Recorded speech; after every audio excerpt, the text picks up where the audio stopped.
So, in case you missed it, there was a draft last night. It was the WNBA Draft.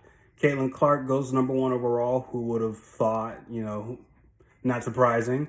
Cameron Brink goes number two to the LA Sparks, and Angel Reese goes number seven to the Chicago Sky, along with Camila Cardoso. So let's talk about it. Number one, we know Caitlin Clark has just changed life for women's sports, especially for women's basketball. She has brought the eyes of both men and women to see her play. Now, how will the Indiana Fever capitalize on it? I don't know, because they still play this inside-out game a little bit. You got Aaliyah Boston from last year. She was Rookie of the Year.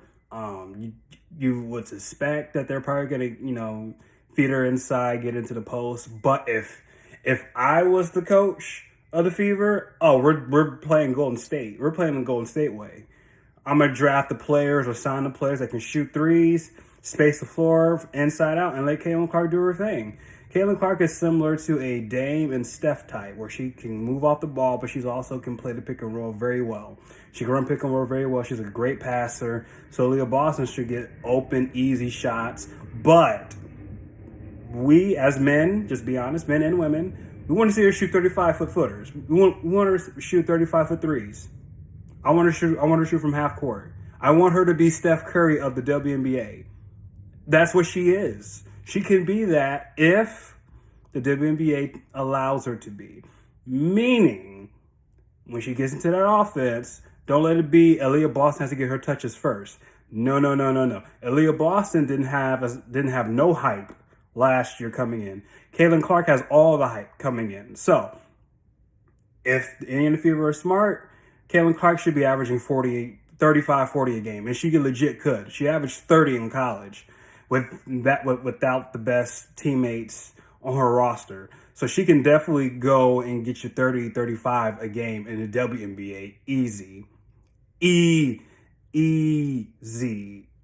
If the Indiana Fever, the coaching staff understands, and the players understand that she is the face of the league, and she is the face of the franchise.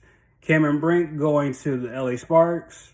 Great defensive player. I'm pretty sure you're going to see Steph Curry going to her games because that is his goddaughter. She's a great shot blocker, great defender.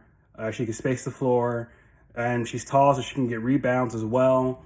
So you should expect good things from Cameron Brink. Angel Reese going to the Chicago Sky, number 7.